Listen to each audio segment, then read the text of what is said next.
Content warning. On this podcast, we discuss sensitive issues, including but not limited to swearing, tasteless jokes, situations of a sexual nature, and drug use. This podcast is not intended for children.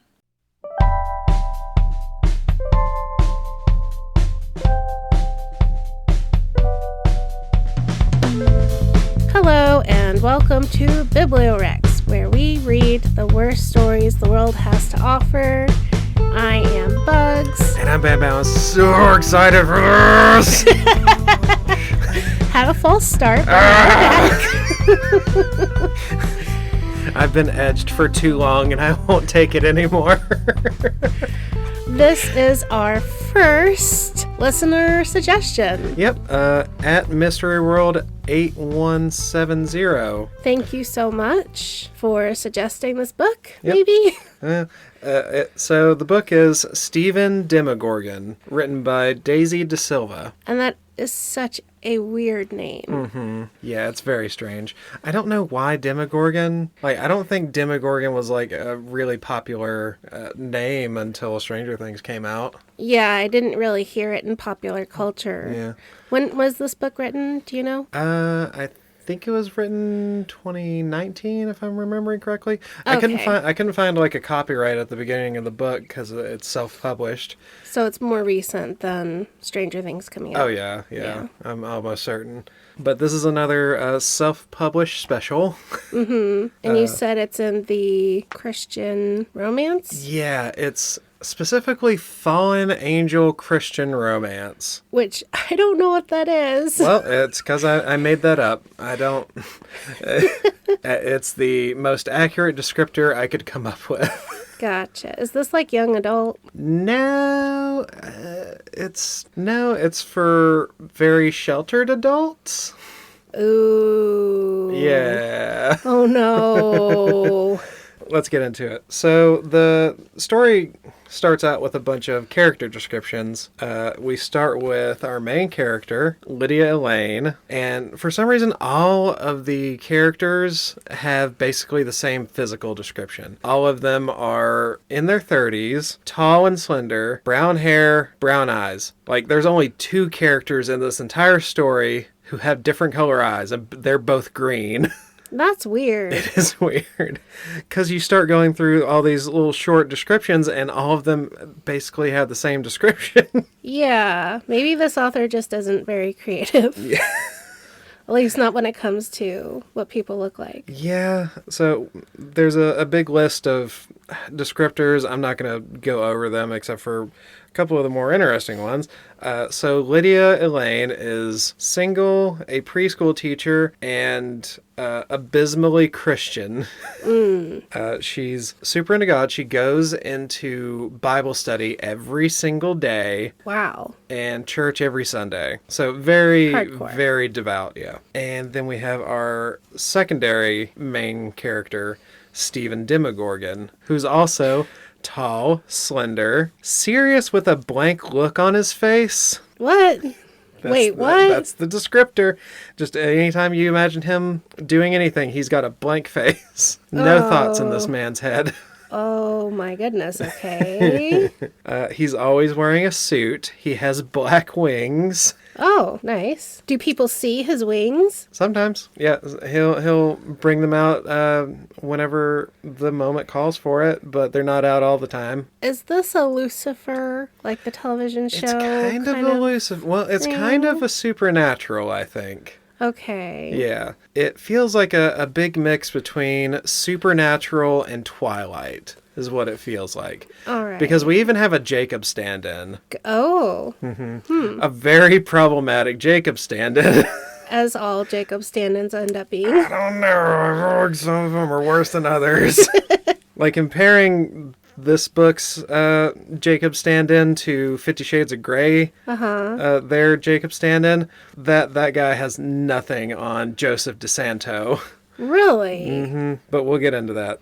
First, we have to finish up with our titular main character, Stephen Demogorgon, who in the just his descriptor, it lists his sins. He has killed a man and raped 2 women. Ew. and has to redeem himself in order to stay on Earth with Lydia. Oh, what the fuck? That's in the description before the story even starts. This story is going to start at rape and try to talk you back from it. What? No. And the worst part is, in the actual story, it only brings up one rape. There's still one mystery rape that the author had in mind that she never brings up. My eye is twitching. I thought we were done with romance and rape for a while. Well, at least this one doesn't describe it. It actually doesn't really describe any of the sex in this book. Okay. So we also get descriptions for Magdalene Summers, Joseph DeSanto, Vera McConnelly, Seth McConnelly. They're just the two main characters, two friends. Like, each of them get two friends, and they're just kind of there most of the time. A lot of times they can just be swapped one for the other. It doesn't really matter.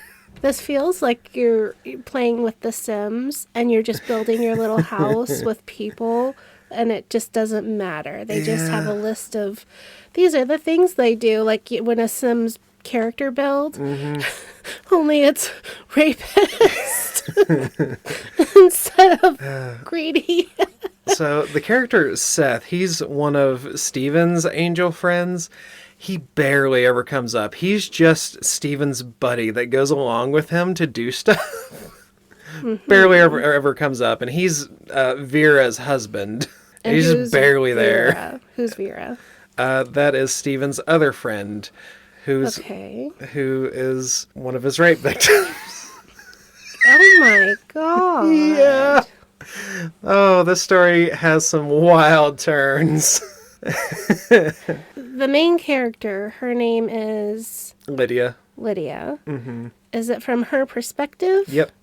So we follow Lydia through the entire story. It is sometimes past tense, sometimes present tense, sometimes I think future tense.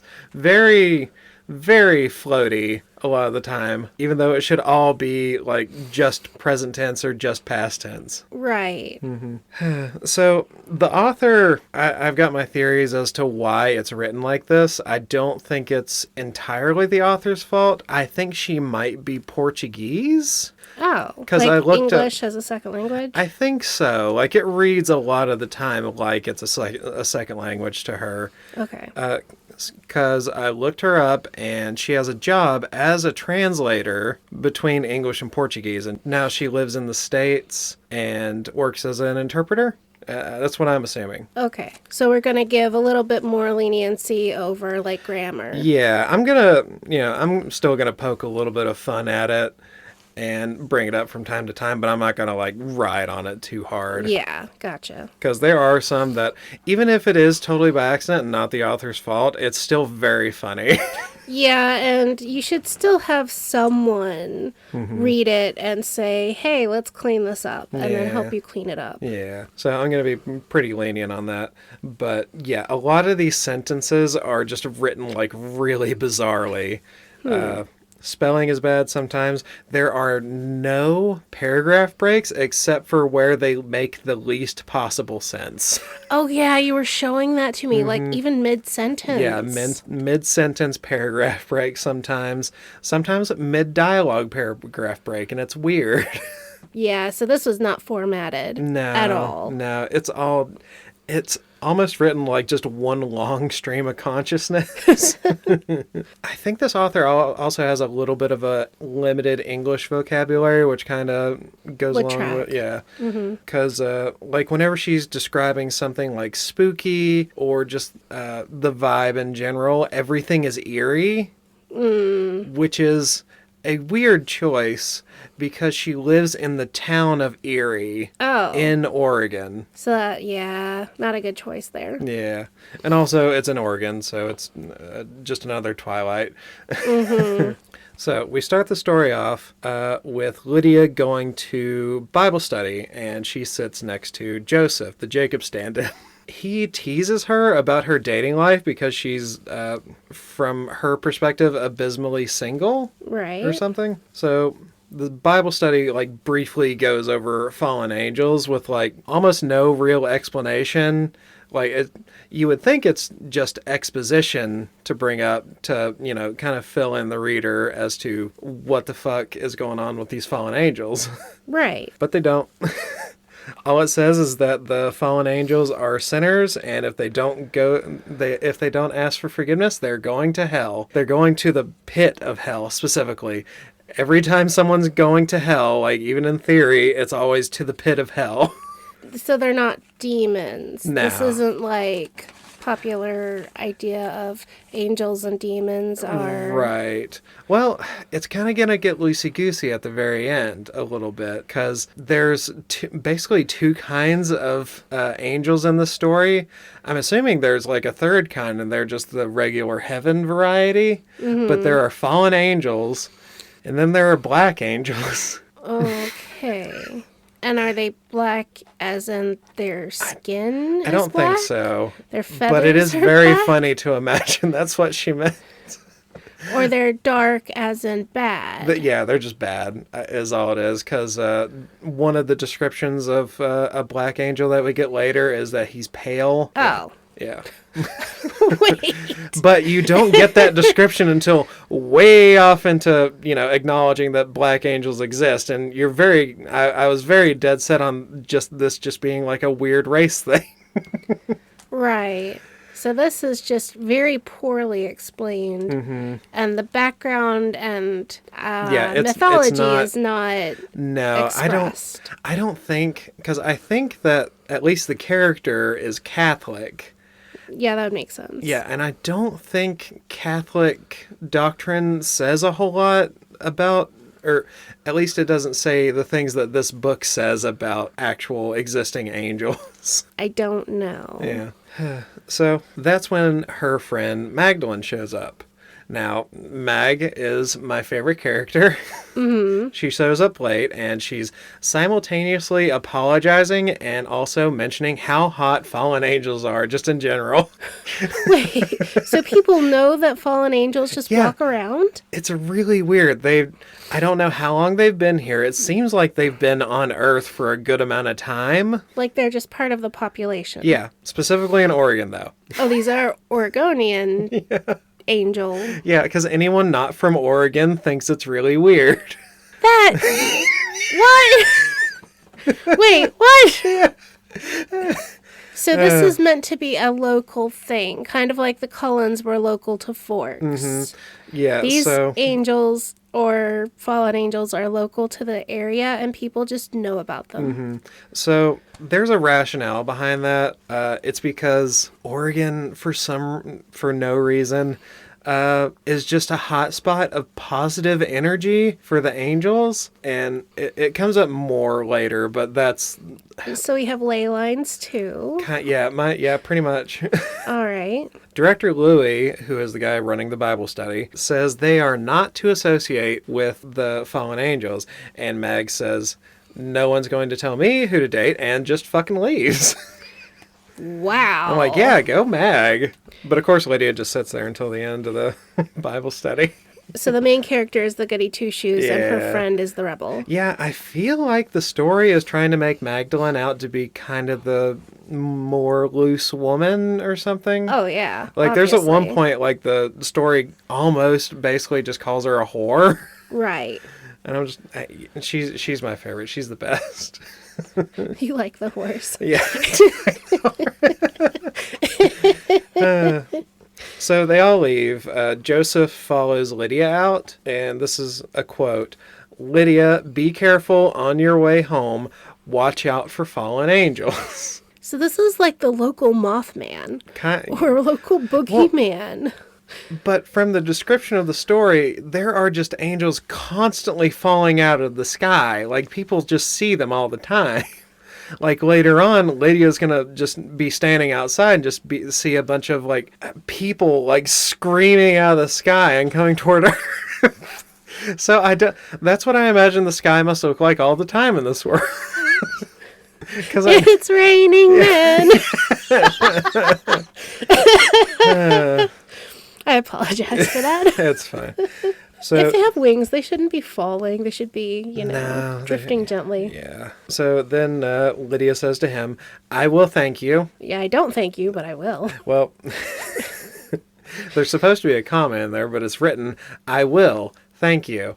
But Oh, there's a lot of stuff okay. like the punctuation in this story is a wreck. And But I if think you that's just read it as it's written, you're like, wait, what? yeah, there's a lot of that, but I'm not going to bring that up too many more times. Gotcha. And also, characters in the story say each other's names like way too much. Way more than you actually do in real life. Yeah. Like, I don't think, even just here on the podcast, I don't think I ever say your pseudonym except just at the beginning of the episode. Right, because we're having the conversation Right. with each other. Yeah, because if you already know the person and you're not trying to That tell would be a like third me party who saying, you're talking to. Bam Bam, you are a tall man with blue eyes and long dark hair. Next day, so she goes home and goes to sleep. It seems like the story like does chapter breaks by when Lydia isn't awake. So she'll just go home, go to bed, chapter break. Okay. So next day, she's on her way to work, and she sees a fallen angel, and it's just a random ginger fallen angel. And he just looks at her and he says, "You're not like them," and then just flies away. And Lydia's just like, "Huh, that was weird," and then just goes to work. Is being a Christian like a special defense against these angels? I don't know. I've read the entire book. I don't know why that is Well, that's not true. I know why that is, but it doesn't serve any purpose at this point. Huh. Like, that only does anything for you if you've already read through the entire thing. So she goes on to school, or the preschool that she works at. She makes assignments, makes Play-Doh, does teacher meetings, and at the end of the day, she closes the lights and leaves. Yeah, it's just funny. So she runs into Joseph on her way from work, which I don't know why we had to separate the day like that. We could have just done this yesterday. Like, there's a lot of inefficiency in the storytelling. Like, you could have done all of this in one go, and there's like no purpose to like spreading out the days, because she was just talking to Joseph just the day before. Nothing really of note has happened, and now she's just talking to him again. Right. So, yeah, this storytelling just really fucks around, and that's why I was having a lot of trouble with the notes. Joseph warns her about a fallen angel that's in town. He is very attractive, evil, and seductive towards women, so just be careful, unquote. So she responds that no one could ever be interested in her, and nothing could make anyone like her, let alone a fallen angel. And they So we're doing the Bella / Anastasia. yeah, I mean, I'm a plain nobody girl. Nobody's gonna like me. yeah. So they play it off as a joke, like they laugh about that. But it's already setting up like dating a fallen angel is being put on a pedestal at this point already. Right. Then she goes home, gets into her PJs, and reads The Secret. Oh. Yeah. Really? Yeah, every now and then she'll just remark on whatever media she's consuming at the time. Like, she'll just drop like a song. There's one song that she just mentions over and over again, like 3 times in the story, that is just playing in the background during a situation. I'm just like, it's Slow Hands by fucking somebody. I don't know bands, so... I've got it written down, so I'll come back to it. I just find The Secret as an interesting choice because that's the idea of manifesting your desires and... Well, it does come sort of back around to that. Like, we're going to be in that realm of manifesting and pseudo-spiritualism. stuff. I just find that interesting in a world where angels are literally walking down the street. Mm-hmm. Therefore, God is real. Therefore, God's plan exists. Yeah, like there's no need for faith anymore. Right. You don't need to have faith at all. Yeah. So, another day at work, fallen angels are actively falling from the sky. She goes outside on break, and there's just screaming men falling from the sky. Like Cloudy with a Chance of Meatballs. But with dudes. So Lydia then hears a masculine sky voice coming from a barefoot angel man wearing a suit. In a suit and barefoot. Mm-hmm. I mean, he can fly, so he doesn't necessarily need shoes, I guess. I don't know. So she's automatically mesmerized by how hot this man angel is. Mm-hmm. And throughout the story, she constantly refers to her attraction to him as hypnotic. Okay. And that comes up later as sort of a plot point and then promptly goes away. So is the idea that she doesn't have control over this attraction? Yeah, so the idea is that he is sort of mesmerizing her, like on purpose. Like there's a hypnotism element to this. Right. And there's going to be a question as to how much agency she has to her attraction to Steven. Okay. So then her coworker like snaps her out of it, and then the angel is just gone.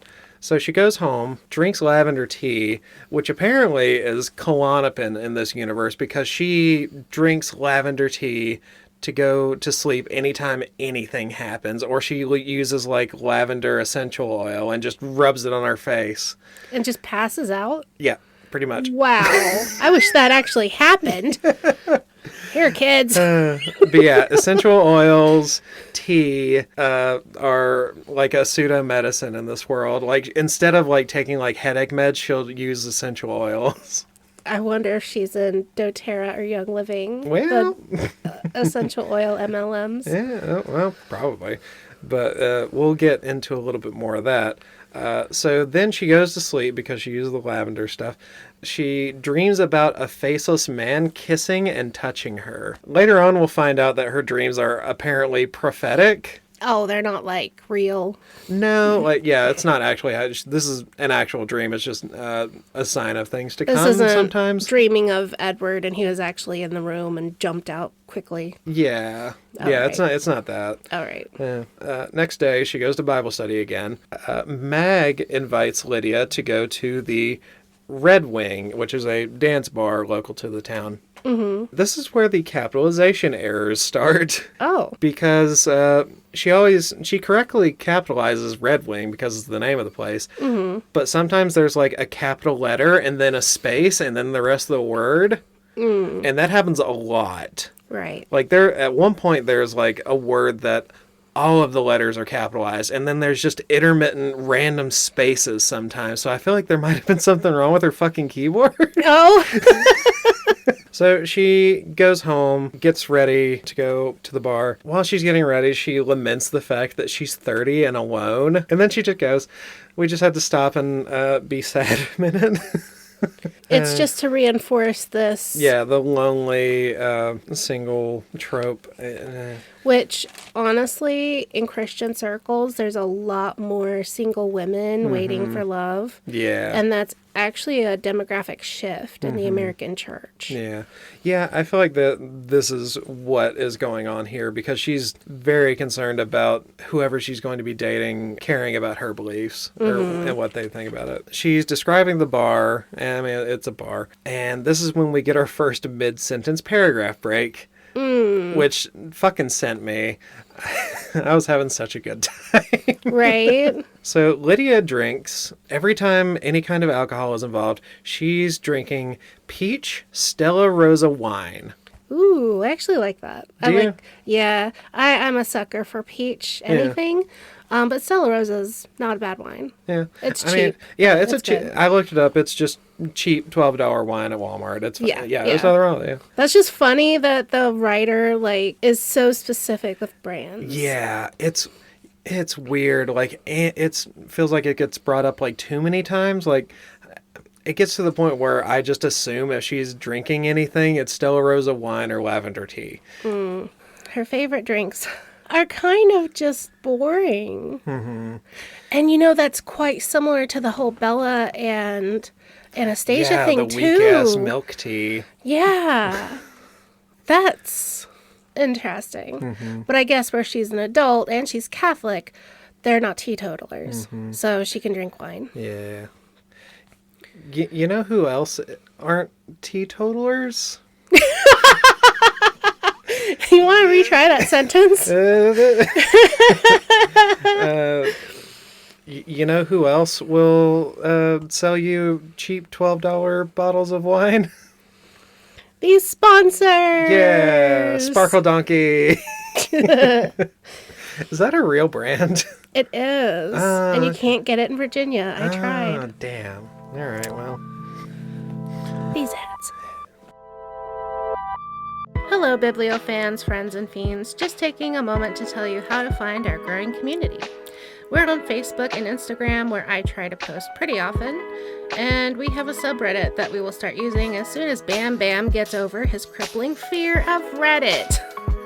And of course, our YouTube. Look us up at Bibliowrecks. We would love to hear suggestions and chat about bad books there, as well as over email, bibliowrecks@gmail.com. That's spelled BibliowRecks. Thank you for listening. Now let's get back to that bad book. And we're back for whatever this is. I wish I had some Stella Rosa peach wine. Maybe it would make this more fun. Yeah. We're going to get to the fun parts. So Magdalene introduces Lydia to the foot angel that she met earlier that day, or the day before. Foot angel? Yeah. The one with the naked feet? Yeah. Oh. Mm-hmm. I could not tell why you were calling it a foot angel. Well, other than him wearing a business suit, it was the only... descriptor? Yeah. Gotcha. So, again, she's hypnotized by his beauty and his appearance and blah. Mm-hmm. So this is where she learns his name is Stephen Demogorgon. Mm-hmm. And she doesn't think the sensible thing, which is, what a stupid fuck name. Yeah, that is a bad name. So he kisses her hand and she almost passes out. Virginal Madonna. But she is a virgin, though. She's 30 and a virgin, and she brings it up later. I can't remember where. They chat. She goes home and has a dream. And this dream is where I knew this was going to be one of the best things I've ever read. Oh, no.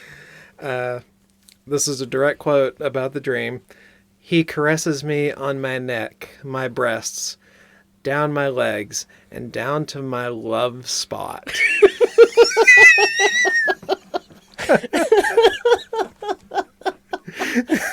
This poor, sad woman. Oh, it's so sad. So that is the most detail we're going to get about sex in this book. And it was a horny dream. Yeah. Everything else is...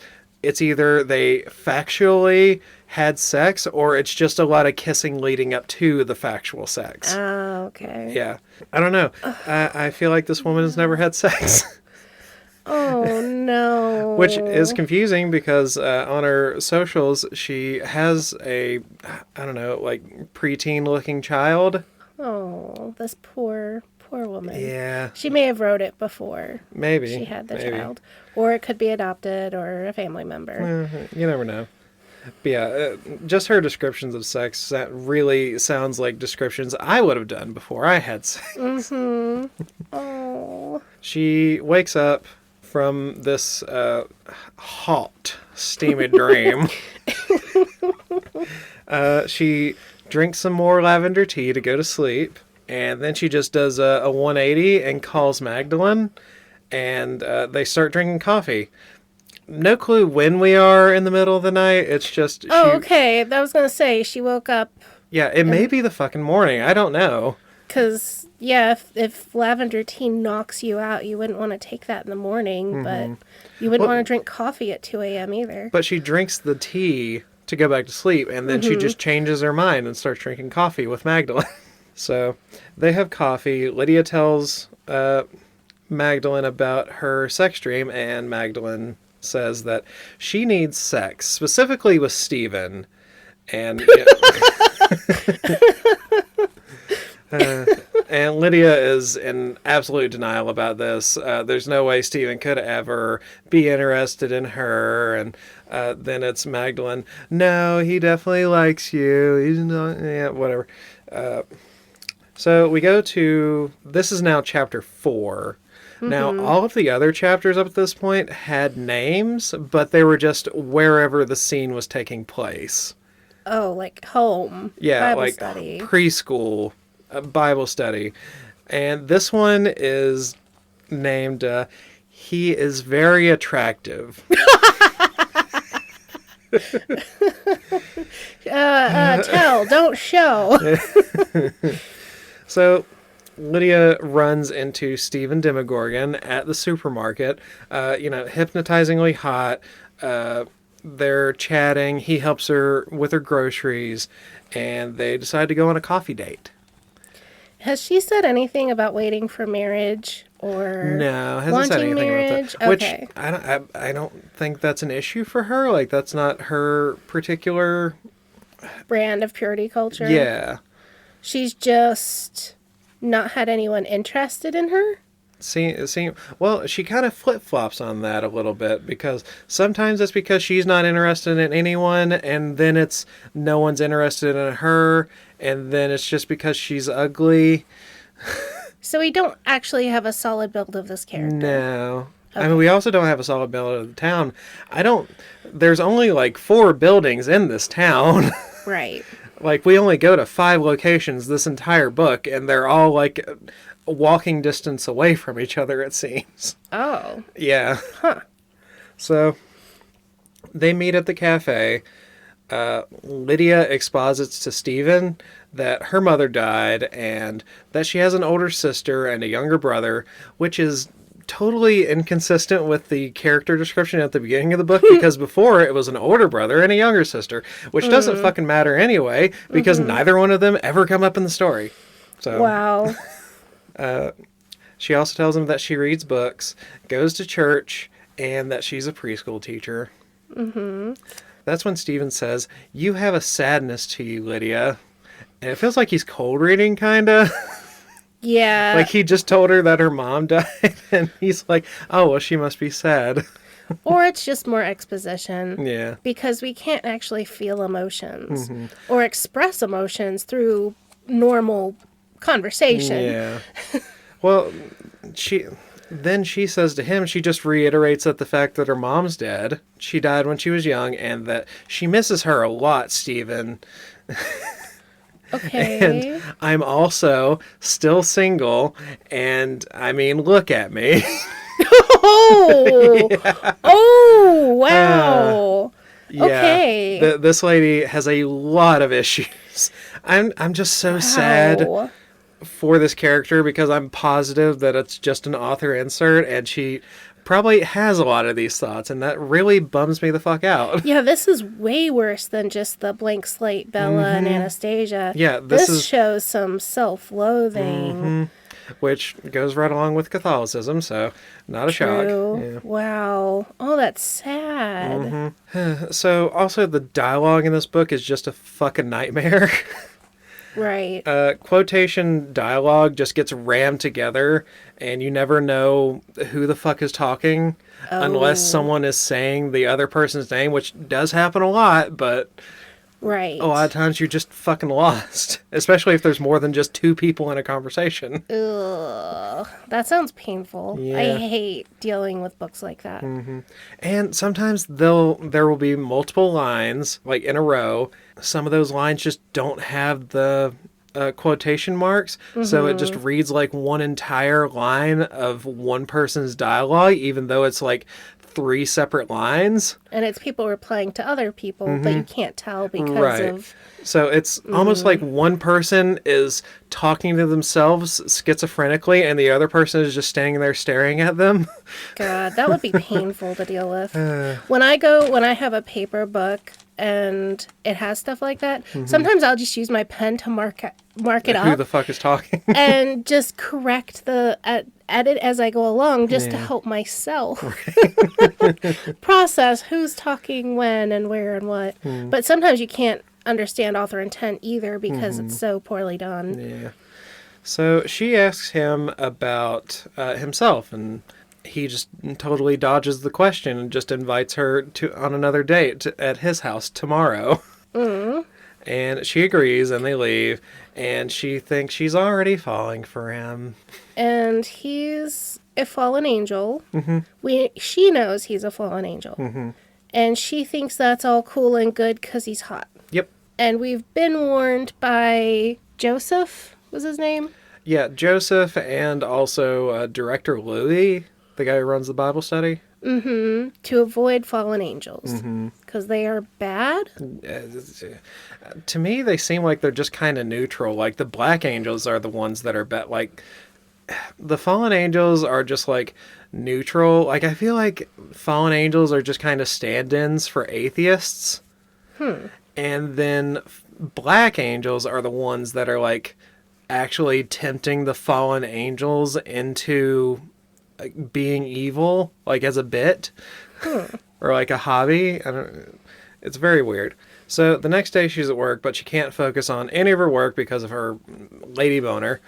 She's just thinking about Steven all day. Then she thinks about how none of the guys in town like her, and that she's, in her words, too boring and vague. And I'll agree that she's vague. So she's sure that if her and Steven get together, that Steven's going to question her belief, which I find confusing. And that's why I kind of think like the fallen angel thing is just kind of an atheist stand-in, because they all know God's real in this universe because the fallen angels. So why would he question that? I mean, you wouldn't really have atheists if you had walking, talking proof of angelic people. So fallen angels are redeemable. Yeah. Through works. By behaving right. Through works and through actually getting saved, like at a church. So it's kind of just more people rules.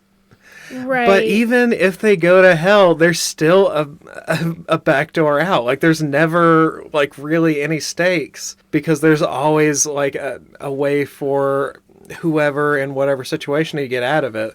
And, like, even in ridiculous situations later on. But yeah, she's willing to go through Steven possibly questioning her beliefs in order to get that cherry popped. So, next chapter, Steven picks her up on his motorcycle with a license plate that says Lucifer on it. I'll bet she watched a trailer for Lucifer and didn't actually let herself watch the show, because the show is actually really good. Right. So, as soon as she sees the license plate that says Lucifer on it, she immediately questions whether she can actually trust this guy or not. Like, it's just the license plate. And you already know he's a fallen angel. Right. You already know people have warned you against being with him at all. And it's weird, too, because he takes her back to his house and there's, like, a lot of Lucifer iconography. Like, there's statues of Lucifer, like, in the courtyard.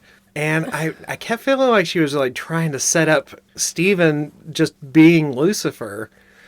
But where would Lucifer even be in this world? Because he was the first of the angels to fall. Right. But he led the others in rebellion, which makes him like the big baddie. Right. Well, I mean... And this guy doesn't sound like he's the ultimate evil. No. See, I'm really confused about actual Catholic mythology when it comes to the angel thing, because Lucifer is just Satan before he changes his name, right? Is that what it is? Yeah, Lucifer was the name of the angel. Right. And then he fell and became Satan or something?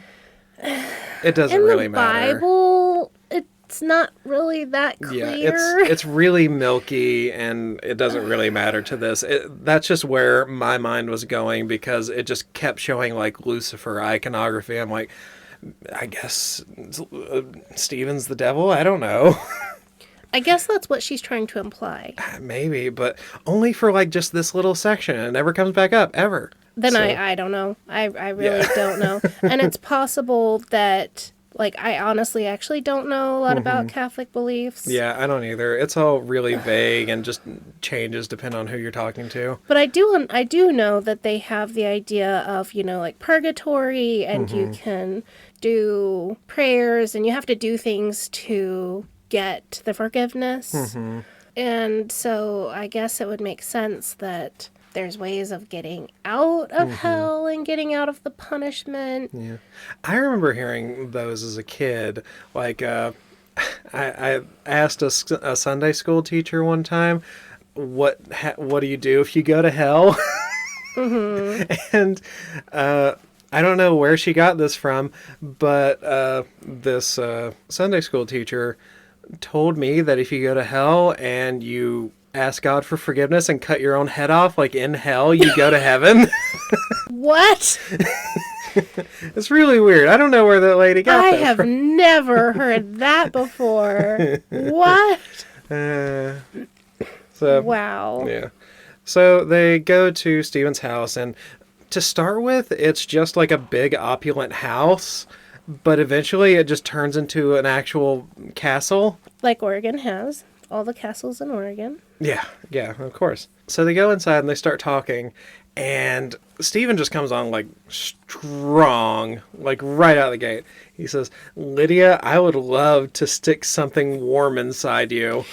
Oh, And what? I feel like it's meant to be like an innuendo, like kind of cute. That ain't innuendo. Yeah, That's the innuendo. That's just in there. That's just wow. And Lydia's just like, what? And then Steven just directly tells her, I'm flirting with you, Lydia. I really like you a lot. And then he says the most batshit thing I've ever heard. I notice the way you talk and move your legs. That tells me you're still a virgin. And then he's telling her not to be afraid. And then she says, Steven, I trust you. And this is also quoting the book. She says, Steven, I trust you, I say in an unintelligent way.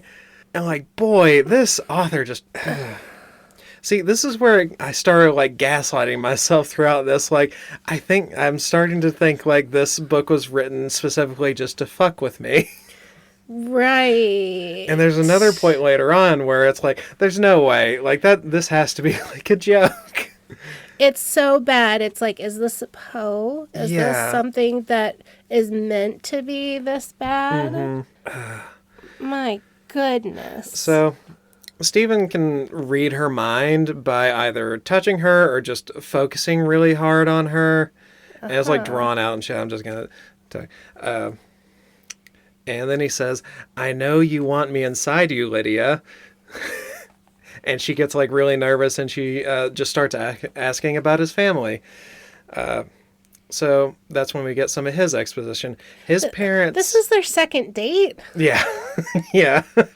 And they have just met. They had coffee. And yeah, they met at a bar, had coffee, and now they're doing whatever the fuck this is.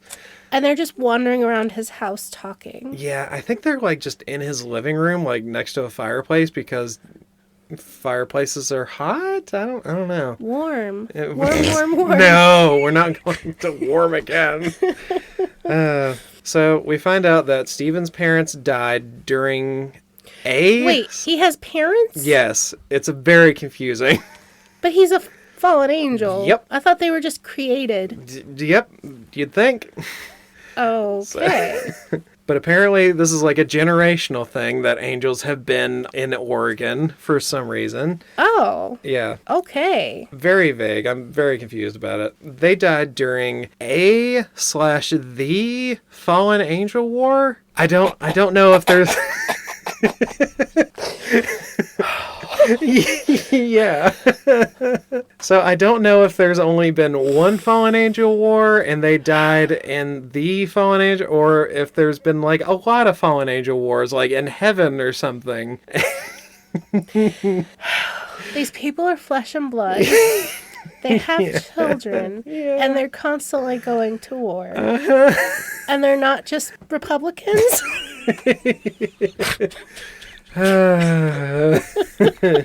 That would make more sense.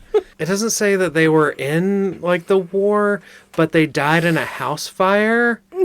Stephen says that he saves his brother Abaddon. This later turns out to be a lie. Mm-hmm. His parents aren't dead. So he's just lying about his parents being dead and lying about saving his brother from a house fire.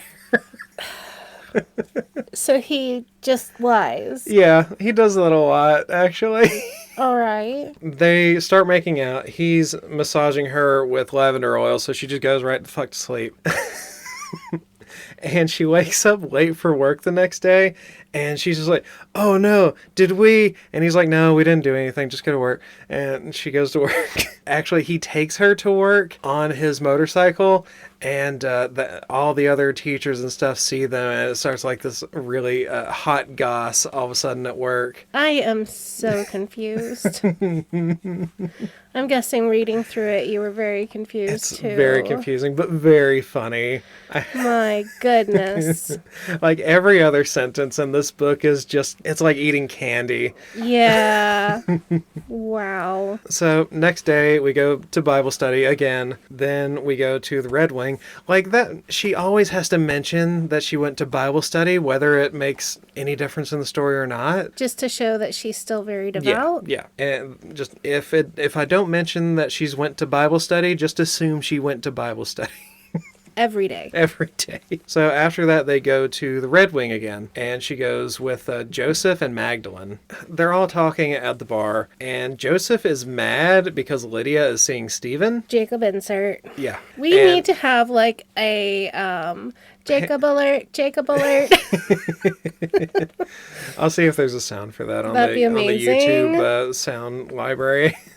So he tells her to stay away from him and that Stephen is going to hell. Right. Yeah. Which tracks with the rules of the universe so far. Right. So Lydia tells him that she's old enough to make her own decisions. Thank you very much. Mm-hmm. Good for her. She's 30, yeah. right? Stephen just apparates out of nowhere and scares everyone at the table like an asshole. Oh. Mm-hmm. Like literally poof into... just appears. Wow. Didn't know that was part of his power set. It'll never come up again either. Oh, that'd be fun. Yeah, it would be. But no. That's not. He has very specific powers, and I don't know if that was just like a one-off thing or just no one was paying attention at the table. Oh, okay. So it's kind of vague. But from the text of the story, it just seems that he just appears and scares everyone. Gotcha. Like a dick. Which increases Joseph's insecurity. Dislike of him. Mm-hmm. So Joseph starts in right away with the protective brother facade. Mm-hmm. Like anytime him and Stephen are talking, it's always about protecting Lydia. Mm-hmm. Just regardless of what else is happening in the larger story. And then Joseph, quote, goes paralyzed, or unquote. Real? Whoa. What happened? He goes paralyzed. He just goes paralyzed. He goes paralyzed. And just falls over? Yep. Stephen has paralyzing powers. He can just touch someone and they will be paralyzed for 10 minutes. Like a Vulcan neck grab? Like, Joseph is still conscious. Like, he's like on the floor complaining. Oh my god, that is so funny. I mean, that's mean. Yeah, that's also funny. Stephen's a real dick about it. Stephen looks at Lydia with his blank stare. They just leave to go get drinks. And Joseph's just on the floor like, well, you just gonna leave me here? But it's fine. Magdalene tends to him. And then Stephen tells Lydia that he'll only be paralyzed for like 10 minutes. It's fine. So they go outside and just don't get drinks at all. He's beautiful and mesmerizing and hypnotic and other adjectives. Stephen flies her into the sky where it's cloudy and she can see the moon. Lovely. I have to prepare for this. And then he sits her down on top of a cloud. Okay. Okay. I'm not sure if this author knows that you can't actually do that with clouds. Like, clouds aren't solid like fluff balls in the sky. Right, they're just water. I don't know whether this author knows that or not. And this is where I was really questioning whether I should do this book. Because at this point, where's the dragons and elves and fairies? Yeah. Like, this is just straight up fantasy. Yeah, and it was just really gaslighting me at this point. I was like... Very childish. Yeah. This is very childish fantasy this feels... at this point. That's something you would see in, like, Peter Pan or Aladdin. Yeah, something like very child fantasy. But... So they have cloud sex, and he touches her love spot. That'd be so cold and wet. And wet, yeah. Oh, and not good wet. Oh, clammy. Cold and moist. Oh. They have cloud sex, he touches her love spot, and then they go back to the Red Wing, and then she goes home. What did they do with their clothes? People could look up and see their butts. Well, that's why you lay down on top of the clouds. They can't see through the clouds. So this is extremely childish and graphic at the same time. This is a weird combo. It's really weird. Okay. Oh, but I love it. I love it so much. Hello, Biblio freaks, geeks, and lovers. Bugs here. We wanted to let you know about our option to follow us on Patreon. We have a couple of tiers where you can listen to our bad book, bad movie review. We read a bad book and then we watch its bad movie counterpart. In the past, we've done Aragon, Shadow Builder by Bram Stoker, and we have a lot of different things in the future. Please let us know if you have any suggestions for future bad book, bad movie combos, and let's get back to the podcast. So next chapter, she goes to Bible study again, and they talk about fallen angels again. They're big sinners, and that's Director Louis. They recite the daily bread prayer thing, whatever that is. Then Lydia reads aloud some scripture having to deal with praying for fallen angels' salvation and that they can be saved from hell. And I don't know where that scripture is. I've read the Bible. I don't think it's there. Yeah, I don't think that's in... I'm not sure this woman knows anything about the Bible. I'm wondering if this is like alternate universe with alternate Bible and alternate Catholicism. Maybe. I understand with the angels. That would make more sense. And those other things that makes it obvious. Duh, this isn't this world. Right. You know, blah, blah, blah. Yeah. But it kind of feels like she tried really hard to actually build a world where these things existed and they deal with them on a day-to-day basis. Yeah, I don't know. Like, there's no description of the outer world. Like, the entire town consists of 5 buildings, and the rest of the world is a white void, as far as I can tell. So, I don't know if I want to give her that amount of credit. But, yeah, as far as, like, the spiritual world or whatever... Right. I suppose, yeah. So after the Bible study, Joseph grabs Lydia. This will happen a lot. Ew. That's not nice. Yep. Bad Joseph. And he says, Stephen is dangerous. And then Lydia says, you can't judge him. We've all sinned. And I'm paraphrasing a lot. Joseph asks, have you asked him what his sins are? Which is a weird question to ask someone. Do we know that she's Catholic? Do we know Lydia's Catholic? Yeah, I think it mentions that the church she goes to is a Catholic church. All right. I think is... Have they mentioned anything about the fallen angels going to mass or getting, or going to confession? Lydia at some point says that they can ask for forgiveness and go to church. Like, she tries to get Stephen to go to church. Okay. So, yeah, Joseph just keeps needling her and just keeps asking that question. Have you asked him at all? Huh? I bet that it hasn't even crossed your mind, Lydia. Answer the damn question. Like, all at once. And she just says that she'll ask him. Okay. Joseph's a dick. So she goes to Stephen's house. Stephen's angel friend Vera answers the door with her husband Seth. Lydia remembers Vera from the club and thought Vera wanted Stephen, which is a weird little bit considering that she's his rape victim. Stephen comes down. Vera and Seth leave, and Lydia asks Stephen what his sins are. And he tells her he murdered a guy while protecting his family. I don't know. I don't believe him. Because he's already lied about Yeah, stuff. he lies a lot. And he was going to have sex with this lady he knew, which later we'll find out it was Vera. And he got nervous and got scared and paralyzed her Oh my God. with his power, and then proceeded to rape her. Like, how do you get so nervous you rape? I don't... I just don't understand that. No, it just sounds like he's making up excuses for himself. And it's fucked up because Vera backs it up later, and because she forgives him. Yuck. Well, actually, the actual wording of the story was that they forgave each other. Oh my. Yeah, isn't that fucking gross? And then we just never find out who the other person that he raped was. We can assume it was a similar methodology. I assume. Like, yeah, that if he got paralyzed powers, how do you not rape? I mean, apparently, really? yeah, there's just no helping it. Just can't help himself. So Lydia is fine with this, apparently, and they just go and have sex. And she keeps thinking how good he feels inside, or how good she feels inside afterward. Like, she's got, like, extended feelings beyond the sex that she feels good on the inside.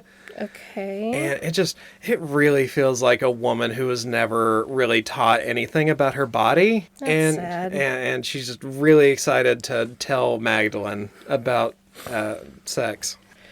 So, next chapter, Joseph assaults Lydia out in the parking lot by kissing her while she's saying no, because he loves her so much and she doesn't reciprocate, and he's very frustrated, and it's her fault. Great. So Stephen paralyzes Joseph again, and they go to Lydia's house, and they have vague sex again. Next chapter. Wow. That was the entire chapter. But none of it is, like, actually, like, steamy. It's really either... like you said, just descriptive of, oh, they had sex, or alluding to it. Most descriptive part is just them making out, like where he's kissing her or something, and then he touches her love spot, and then it's sex. So the next chapter is where we introduce the Black Angels, and it's really weird how it gets brought up, because Lydia and Magdalene are at the cafe talking about her losing her virginity. Right. And the barista just gives out some crystals. Oh, okay. And says, look out for Black Angels. These will protect you? Yep, they're protection crystals. Oh. They're purple protection crystals. Huh. So this is what I meant about the spiritualism thing coming into play later. For sure, because The Secret, people who read The Secret also read, stuff about crystal healing and like magic rocks. Yeah. So Magdalene says, hey, you should ask Stephen about Black Angels. And then that's that chapter. I feel like that one was like written after the fact. Like she was like, oh, I never actually introduced the Black Angels. I should go back and add a chapter. Right. Because it's like not even a page of information. So they go to church now, and the priest's name is Father Angel. Weird. And that is a weird choice in a story where a lot of the There's characters... actual literal angels. Yeah. Do we meet good angels? At the end of the story, maybe. It's the only angel that isn't referred to as a black angel or a fallen angel. So presumably it's just a regular heavenly angel, but it's like for a couple of lines, and it's just fodder for just showing how good a person Lydia is. Oh, okay. So Lydia does some research on the black angels, and they're exactly the same as the fallen angels, except they just really like tempting fallen angels to be bad, and they're faster. They're souped up angels. Yeah, and that actually comes up in a weird way later. She also finds out that if you gather the 3 crystals and say a prayer on a lunar eclipse, the black angels all go to hell. Neat. Yeah. That should be easy to do. Yeah, actually. Why has no one done this before? It's crazy. So she tells Steven that she can help. He says no because she's a weak human. She says she really, really wants to help. Steven says no again, and she decides she's going to do it anyway. Mm-hmm. But she doesn't really.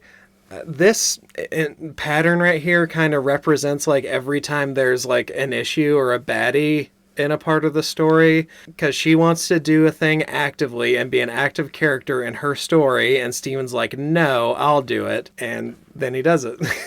As like a protect her from herself kind of thing? Yeah, kinda. Or, you know, like you would a child. After dinner, they go sit on clouds again, and they argue some more. Then they go back to the house. The scene abruptly ends, and the next sentence is her at the cafe with Joe and Magdalene, and a bunch of black angels show up. Mm-hmm. And she can just tell by looking at them that they're black angels, even though she's never seen a black angel. Mm-hmm. The black angels go to Erie Cafe. That's the abrupt scene change. Is that the name of this chapter? Nope, then? This isn't a chapter change. Oh, that would have actually made sense then.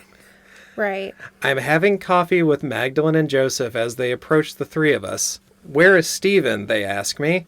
He's not here. He's out with his friends today. I will let him know you dropped by to see him.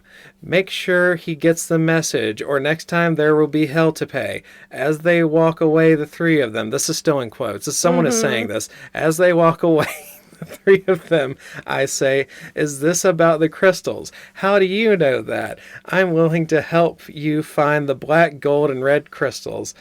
Please don't hurt the fallen angels, not any of them. You are so trusting of them, especially Stephen. He is the most dangerous one yet. He is very sneaky, convincing, and manipulative. We will keep in touch with you, Lydia. They won't keep in touch. Thank you. Girl, you have great strength in you. Very brave of you to say, Lydia. I smile at her. No idea who the fuck is talking at any given time. Yeah. It's bizarre. Wow. Then it just says, the three of us team up to find the crystals.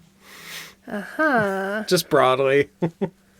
And so, what are these crystals for specifically? It's for the ritual. But I thought the ritual was to send the black angels to hell. I assume the black angels want to find the crystals so that no one can send them to hell. But you'd think there'd be a lot more than just one. Yeah. But well, this is the plot. This is the plot going forward, is we're searching for crystals.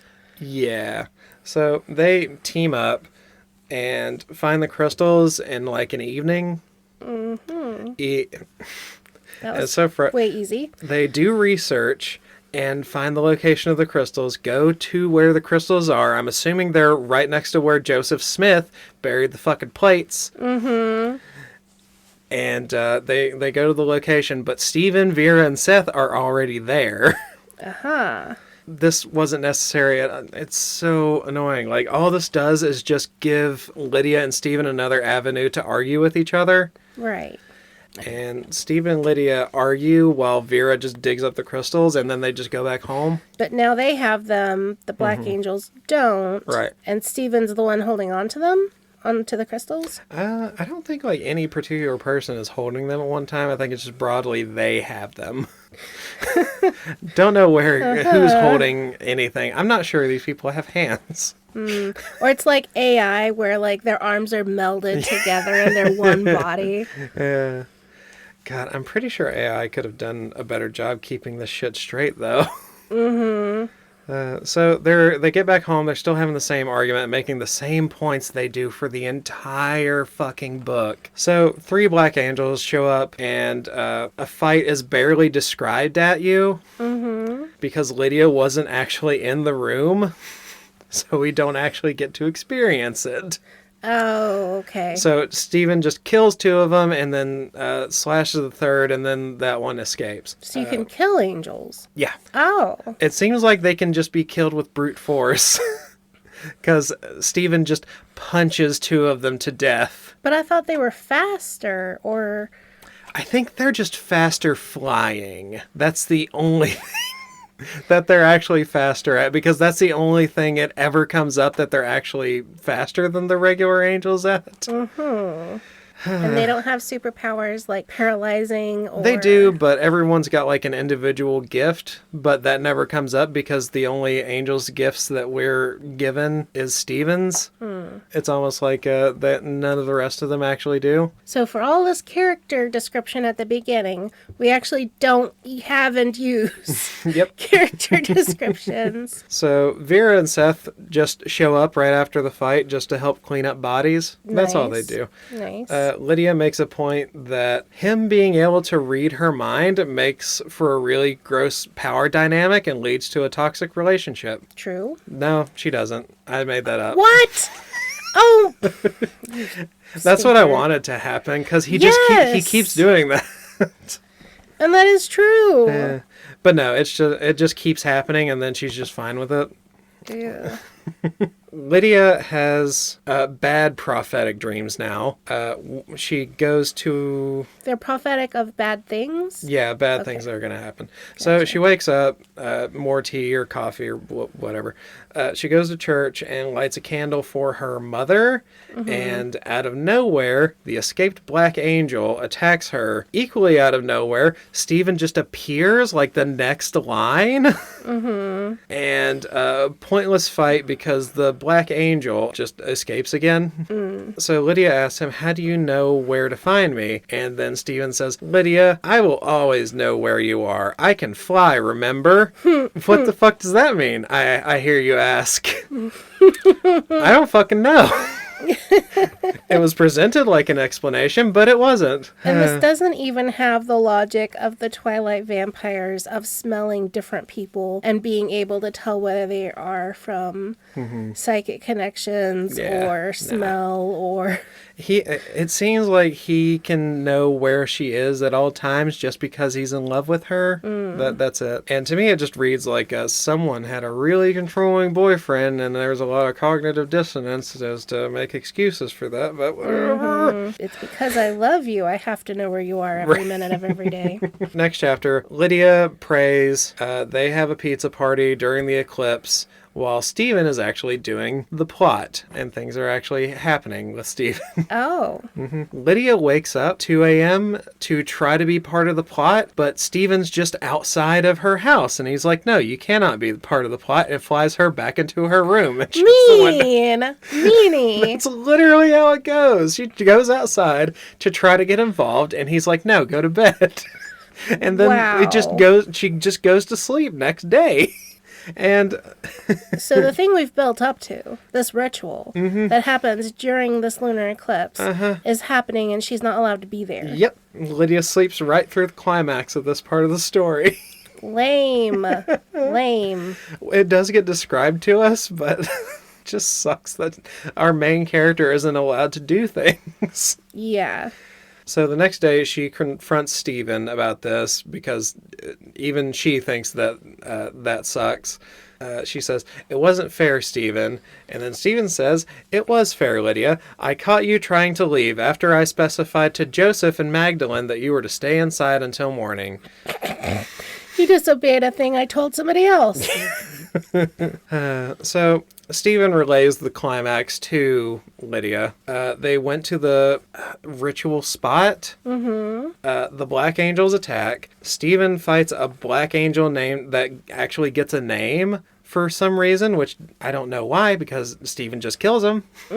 They do the prayer. Suddenly, every Black Angel shows up to fight them as they complete the ritual, seemingly just so they can all go to hell.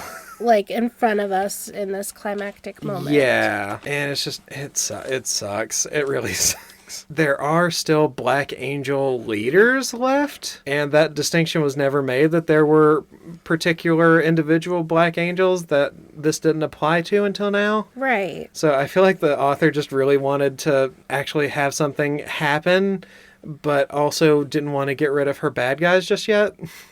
Yeah, because that's kind of a problem with, like, the ultimate weapon.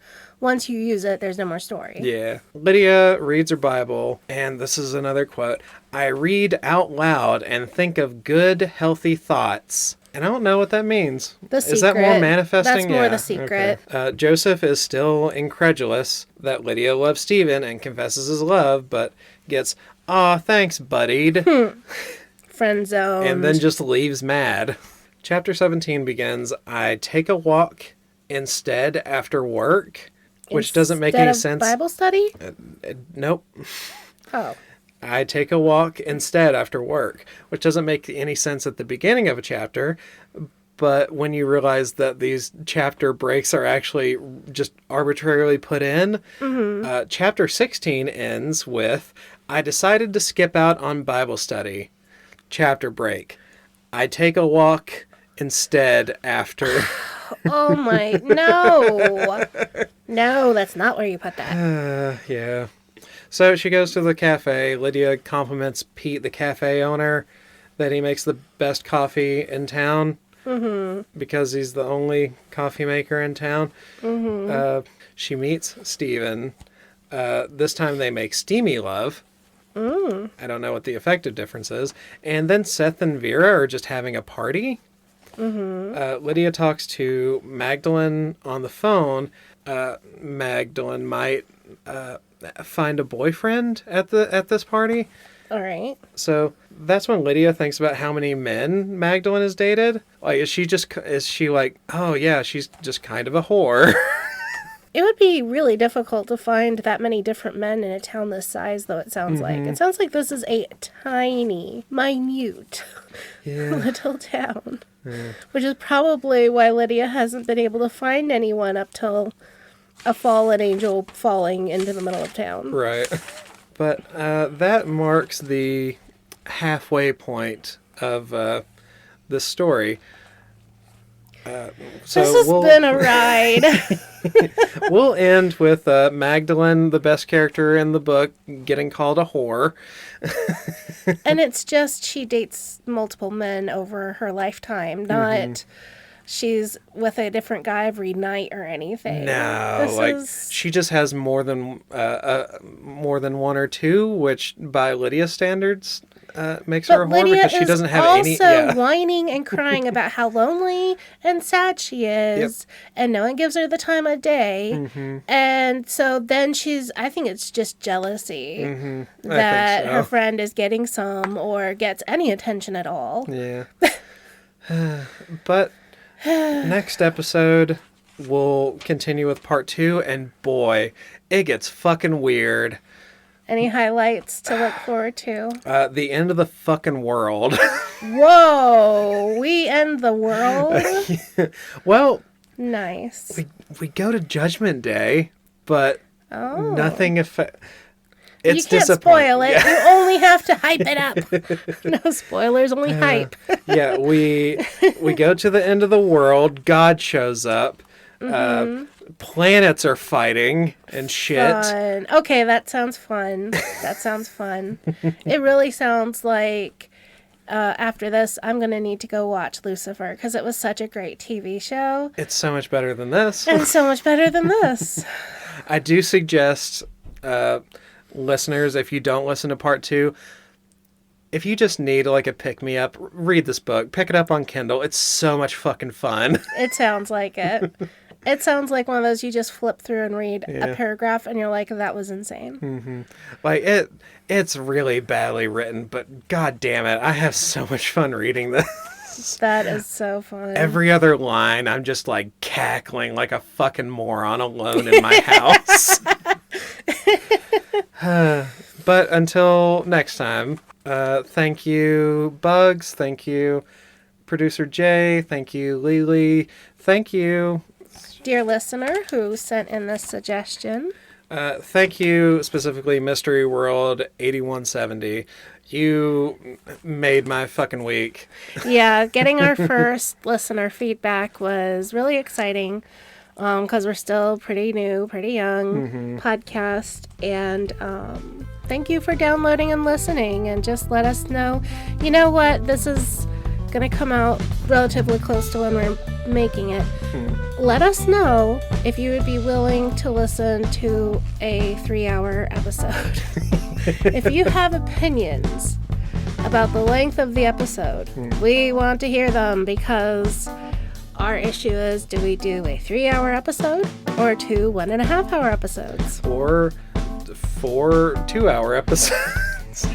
We're trying to get shorter books and manage ourselves and get done with it faster. It's so hard because there's so much content and you put so much work into doing these reports, and then you have to bust through it fast in like a manageable amount of time. So, but I mean, it's fun. I enjoy it. I know. I'm enjoying it. So if you have an opinion, hour versus 3-hour episodes, please let us know, because it's really hard to find that data. Until next time, don't sleep with an angel. Don't sleep with an angel.